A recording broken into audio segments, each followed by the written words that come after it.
Chapter 30. And when Rachel saw that she bare Jacob no children, Rachel envied her sister, and said unto Jacob, Give me children, or else I die.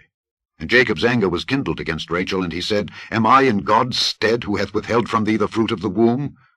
And she said, Behold my maid Bilhah, go in unto her, and she shall bear upon my knees, that I may also have children by her.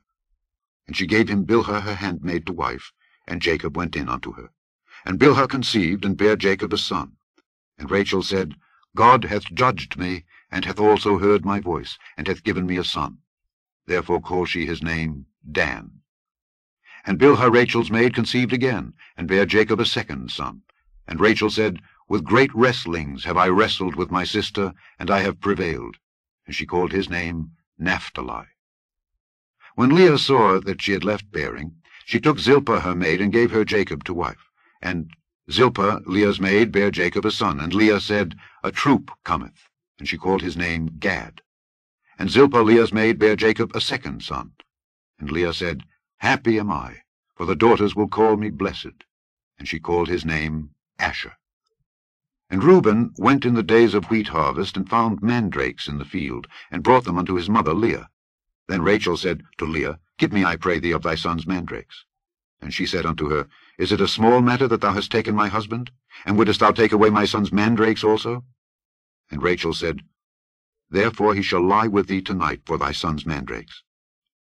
And Jacob came out of the field in the evening, and Leah went out to meet him, and said, Thou must come in unto me, for surely I have hired thee with my son's mandrakes. And he lay with her that night. And God hearkened unto Leah, and she conceived, and bare Jacob the fifth son. And Leah said, God hath given me my hire, because I have given my maiden to my husband. And she called his name Issachar. And Leah conceived again, and bare Jacob the sixth son. And Leah said, God hath endowed me with a good dowry.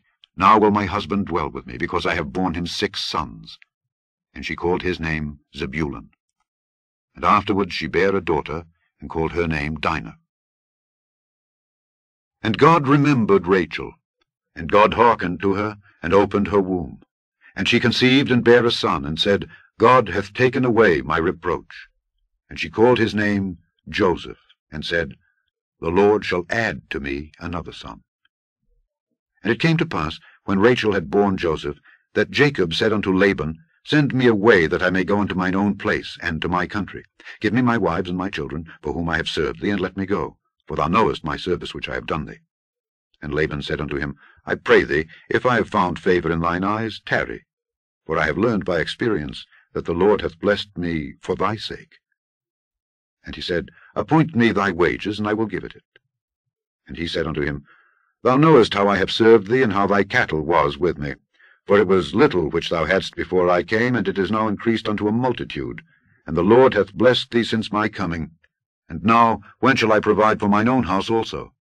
And he said, What shall I give thee? And Jacob said, Thou shalt not give me anything. If thou wilt do this thing for me, I will again feed and keep thy flock. I will pass through all thy flock today, removing from thence all the speckled and spotted cattle, and all the brown cattle among the sheep, and the spotted and speckled among the goats, and of such shall be my hire. So shall my righteousness answer for me in time to come, when it shall come for my hire before thy face. Every one that is not speckled and spotted among the goats, and brown among the sheep, that shall be counted stolen with me. And Laban said, Behold, I would it might be according to thy word. And he removed that day the he-goats that were ring-straked and spotted, and all the she-goats that were speckled and spotted, and every one that had some white in it, and all the brown among the sheep, and gave them into the hand of his sons. And he set 3 days' journey betwixt himself and Jacob. And Jacob fed the rest of Laban's flocks.